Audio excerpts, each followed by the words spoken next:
آسمان سے آگ برساتے ہوئے سورج کی حدت اور شدت کو کم کرنے کے لیے خوبصورت پول پارٹی کو تشکیل دیا گیا۔ سب سے پہلے پول کے اندر انٹری ماری مولانا انعام الحق فاروقی صاحب نے، پیچھے ہی تشریف لے کر آئے مولانا ذیشان اشرف صاحب، رانا عمار قمر صاحب نے بھی چھلانگ لگائی اور پول کے اندر پہنچے۔ مولانا شہباز ربانی صاحب نے خوبصورت جست لگائی اور یہ پہنچے پول کے اندر۔ سب دوستوں نے آپس میں مل کر خوب انجوائے کیا۔ مولانا انعام الحق فاروقی صاحب نے خوبصورت چشمہ اپنے خوبصورت چہرے پر سجایا اور یہ پہنچے پول کے اندر۔ چشمے کے پیچھے سے جب پول کے پانی کا رنگ دیکھا اور آسمان کی طرف دیکھا تو بڑی ہی فرحت اور شادمانی محسوس کی۔ دوست آپس میں گپیں لگا رہے تھے۔ گپیں لگاتے ہوئے جب بھوک نے ستایا تو سامنے پاپڑ بیچنے والے کے اوپر نظر پڑی۔ تھوڑی ہی دیر بعد خود کو پاپڑوں والے کے پاس پایا، اسے پاپڑ لے کر کھائے اور اسے اپریشیٹ کیا کہ آپ اتنی گرمی کے اندر اتنی محنت اور مشقت کے ساتھ اپنے بچوں کے لیے رزق حلال کما رہے ہیں۔ یقیناً سچ کہا گیا ہے کہ رزق حلال عین عبادت ہے۔ مرد اپنے بیوی بچوں کے لیے باہر کتنی مشقت برداشت کرتا ہے، اگر بیوی دیکھ لے تو اپنے خاوند کے پاؤں دھو کر پیے۔ ربانی صاحب ہم سے دور چلے گئے، ہم ان کو بلا رہے تھے ہمارے پاس تشریف لے کر آئیں۔ فاروقی صاحب بار بار چشمہ لگا کر سلائیڈ لے رہے تھے اور خوب انجوائمنٹ کر رہے تھے۔ پانی کا رنگ اور آسمان کا رنگ اور ارد گرد کا ماحول چشمہ لگا کر خوبصورت منظر پیش کر رہا تھا۔ پانی کی رنگت جب بدلتی محسوس ہوئی تو بہت زیادہ انجوائمنٹ ہو رہی تھی۔ بار بار چشمہ لگایا، بار بار چشمہ اتارا، آپس میں پانی کی جنگ کی، جس سے ایکسرسائز بھی ہوئی، خوب مزہ بھی آیا۔ پانی کی جنگ کرتے کرتے جب بھوک نے حد سے زیادہ ستایا تو ہم نے خود کو مولانا شہباز ربانی صاحب کے گھر سے تیار ہوئی چکن بریانی کے سامنے پایا۔ کیا ہی خوبصورت لذیذ اسپائسی قسم کی بریانی تھی، جس نے ہمیں نہانے کے بعد کھاتے ہوئے خوب مزہ عطا فرمایا۔ بریانی سب دوست کھا رہے تھے اور آپس میں خوش گپیوں میں مصروف تھے۔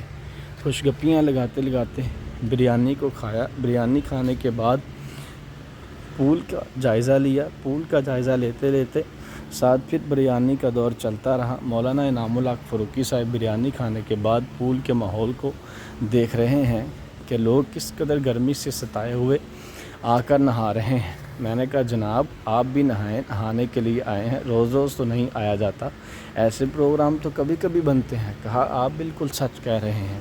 جب میں نے اتنی بات کی تو مولانا ربانی صاحب کو کنارے پہ بیٹھے ہوئے دیکھا، ان سے بھی یہی بات کہی کہ ایسے پروگرام روز روز تو نہیں بنتے۔ یہ فاروقی صاحب نے میری بات کا اثر لیا، چھلانگ لگائی اور پہنچے اپنے باقی ماندہ دوستوں کے پاس۔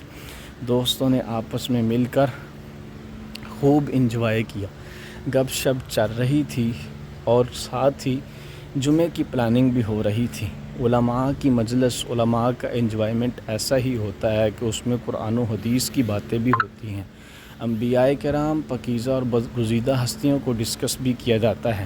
میری باری آئی، سلائیڈ پہ میں بھی پہنچا، میں نے بھی چشمہ لگایا اور سلائیڈ لی اور یوں پول کے اندر پہنچا۔ جا کر چشمہ اتارا اور بتایا کہ چشمہ لگا کر تو ماحول بالکل بدلا ہوا نظر آتا ہے۔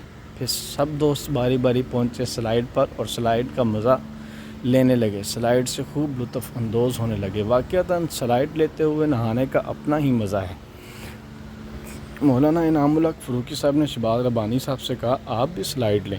شہباز ربانی صاحب اس بات پہ مانتے ہوئے نظر نہیں آ رہے تھے۔ دوسرے سارے دوست خوب انجوائے کر رہے تھے۔ رانا عمار قمر صاحب چشمہ لگا کر پہنچے پول کے اندر اور خوب انجوائے کرتے ہوئے نظر آ رہے ہیں۔ یقیناً ایسے پروگرام انسان کو تھکاوٹ بھلا دیتے ہیں، زندگی کے غموں کو دور کر دیتے ہیں اور آپس میں دوستوں کی محبت اور تعلق کو مزید مضبوط کر دیتے ہیں۔ یہ جی پانی کی جنگ اور ایکسرسائز ہو رہی ہے تاکہ جو اسپائسی بریانی بچی ہوئی ہے بھوک لگا کر دوبارہ پھر اس کا کلا کما کیا جائے۔ آپس کے اندر پیار محبت کی باتیں، ٹانگوں کو پاؤں کو پول کے پانی کے اندر ڈبو کر کنارے پر بیٹھ کر گپیں اڑانے کا بھی اپنا ہی مزہ ہے۔ مولانا شہباز ربانی صاحب، رانا عمار صاحب، مولانا انعام الحق فاروقی صاحب خوش گپیوں میں مصروف تھے۔ قاری محسن عزیزی صاحب بھی اسی طرح ان کے پاس پہنچے۔ قاری محسن عزیزی صاحب، یہ ربانی صاحب کے آ کے بچوں نے شرارتیں کرتے ہوئے ساتھ ٹانگ لگائی تو ربانی صاحب نے کہا انسان کے بچے بنو بھائی۔ یہ ہمارے دوست قاری محسن عزیزی صاحب پہنچے سلائیڈ پہ، ساتھ ہی میں بھی پہنچا سلائیڈ پہ۔ مولانا انعام الحق فروکی صاحب ایک طرف. یہ میں جیت گیا. پہلے میں پول کے اندر انٹر ہوا, میں نے کہا جی بھائی میں جیت گیا. ہم پانی کے اندر پہنچے ہی کرانا عمار قمر صاحب اور قاری شہباز ربانی صاحب نے ہمارے اوپر پانی کے ساتھ حملہ کیا. اسی حملے کے ساتھ ہمارا آج کا ولاگ کمپلیٹ